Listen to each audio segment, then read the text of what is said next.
Next topic है price to book ratio.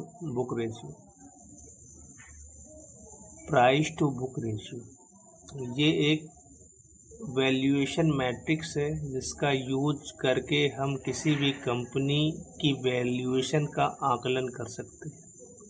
Price to book ratio, अगर किसी भी कंपनी की कीमत जो भी चल रही हो और हमें पता करना है कि रियल में उसके पास एसेट्स कितने हैं, अगर वो कंपनी बंद हो गई तो मैंने जो पैसा लगाया है उसमें कितना कम से कम मिल ही जाएगा, उसे पता करने के लिए इस मैट्रिक्स को समझता है, इस मैट्रिक्स को देखता है जो भी इन्वेस्टर है और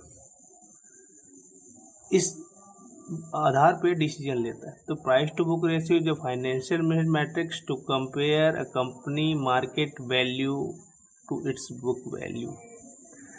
तो कैसे निकालते हैं price to book ratio?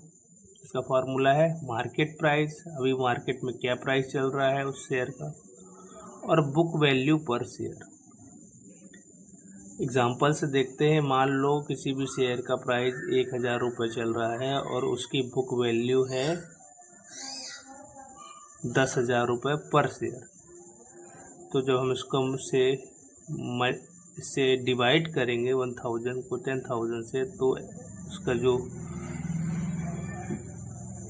Price to book ratio आएगा वो आएगा 0.10।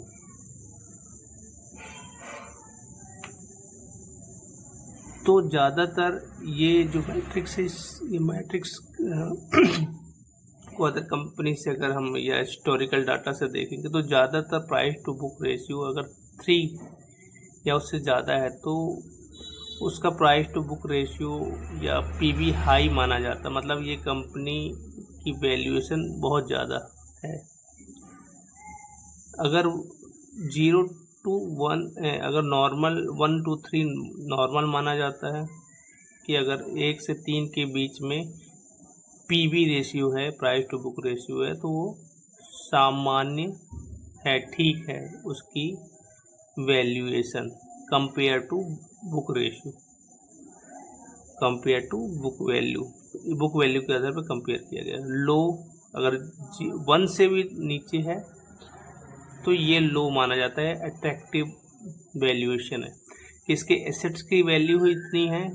अगर कंपनी का प्राइस ऐसा चल रहा है कि 1 से भी नीचे हो गया, जैसे इस केस में 0.1 है, तो मीन्स इसके एसेट्स की जो कंपनी की वैल्यू है उससे भी कम इस कंपनी की कीमत चल रही।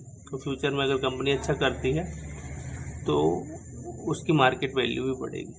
तो ये हो गया प्राइस टू बुक रेशियो।